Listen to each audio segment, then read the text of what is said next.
గురుగారు చనిపోయిన వారి ఇంటికి వెళ్ళినా లేకపోతే చనిపోయిన ఆ సమయంలో ఇంటికి వెళ్ళినా చాలామంది కూడా తలస్నానం చేసి ఇంట్లోకి అడుగు పెట్టాలి అంటూ ఉంటారు. ఒకవేళ కనుక ఆ విధంగా స్నానం చేయకుండా ఇంట్లోకి వెళ్తే ఏమైనా దోషాలు వస్తాయా? వస్తే ఏం చేయాలి అంటారు? మరి ఇప్పుడు చనిపోయిన ఇంటి నుండి మనము వెళ్ళినప్పుడు మనం తలంటు స్నానం ఎందుకు చేసుకోవాలనుకుంటే మనకు ఏ యొక్క పాపమైనటువంటిది మన శరీరానికి తగినది కాదు. మరి తల వెంట్రుకల నుండి కానీ శిరోజాల నుండే మాత్రమే మనకు ఈ యొక్క పాపం అని అంటుకుంటుందంటారు. మనము అలాంటి ప్రదేశాలకు వెళ్ళి ఇంటికి వచ్చి స్నానం చేసుకుంటే మన తలపై నుండి కూడా మనకు ఆ విధంగా పాపాలు తొలగిపోతాయని చెప్పేసి మనం తలంటు స్నానం చేసుకోవాలంటారు. ఎందుకంటే ఏ యొక్క భాగం కూడా మన శరీరంలో వదిలేసినా కూడా మనం ప్రాణాలతో జీవించడం చాలా కష్టము. తద్వారా శరీర శుద్ధి అనేటువంటిది చాలా అవసరం. కాబట్టి అలాంటి ప్రదేశాలకు వెళ్ళినప్పుడు తలంటు స్నానం అనేటిది తప్పనిసరిగా చేయాలి. గురుగారు చనిపోయిన వాళ్ళు గనక కలలోకి వస్తే దేనికి సంకేతం అంటారు? అంటే అతి ప్రియమైన వారు, ఇప్పుడు మనకు సంబంధించిన ప్రియమైన వారు ఎవరైనా మరణించిన తర్వాత మన కలలోకి కంపల్సరీగా వస్తూ ఉంటారు. అలా రావడం అనేటువంటిది వాళ్లకు సంబంధించిన ప్రేమను పంచడానికి కానీ లేదా వారు ఏదైనా కోరికలు తీరకుండా ఉంటే కానీ లేదా మనకేదైనా మంచి జరగడానికి అనుమతి ఇవ్వడానికి కానీ అలా కలలోకి వస్తుంటారు. ఆ కలలకి రావడం అనేటువంటిది కూడా ఒక్కొక్కసారి మనకు మంచి ఫలితాలను కూడా ఇవ్వచ్చు. గురుగారు అసలు చనిపోయిన వారి ఫోటోలు ఏ దిక్కున పెడితే మంచిది అంటారు? ఏ దిక్కున పెట్టకూడదు అంటారు? మరి చనిపోయిన వారి ఫొటోస్ చాలామంది దేవుడి గదిలో పెడుతూ ఉంటారు. అలా పెట్టొద్దు. ఎందుకంటే మనకు దేవతామూర్తులు అనేటువంటివి వేరే, పితృదేవతలు అనేటువంటివి వేరే.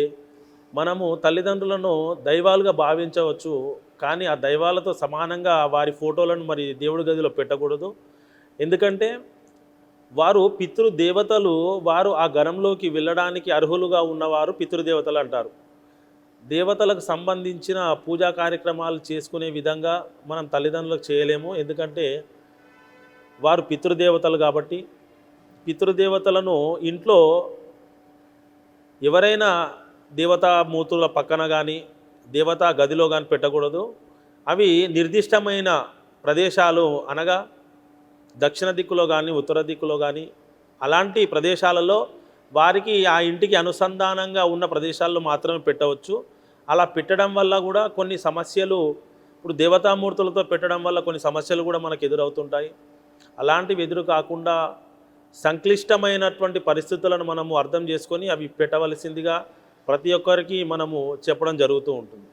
గురుగారు ఎవరైతే చనిపోతారో వాళ్ళకి సంబంధించి అలాగే ఏదైనా సరే ప్రియమైన వస్తువులు వాళ్ళ దగ్గర ఉంటే వాళ్ళు ఈ లోకాన్ని విడిచి వెళ్ళలేరు అంటూ కూడా కొన్ని వార్తలు వస్తూ ఉంటాయి. అది ఎంతవరకు వాస్తవం అంటారు?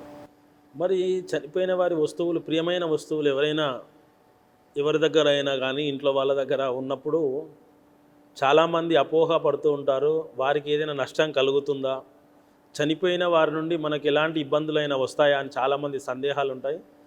కానీ అటువంటి సందేహాలు పడవలసిన అవసరం ఏమీ కూడా లేదు.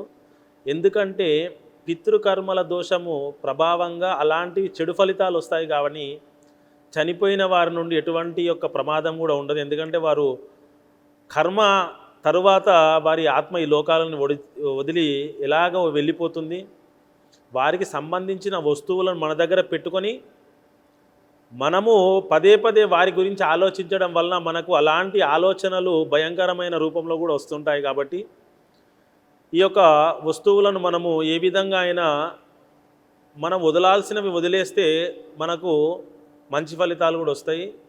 కొన్ని వస్తువులు మనం వదలలేని పరిస్థితిలో ఉన్నా కూడా దానిని మార్చుకొని మనము ఆ వస్తువులను మన దగ్గర పెట్టుకోవడం కూడా మంచి ఫలితాలను కూడా ఇవ్వచ్చు. For more videos like this, subscribe Big TV channel.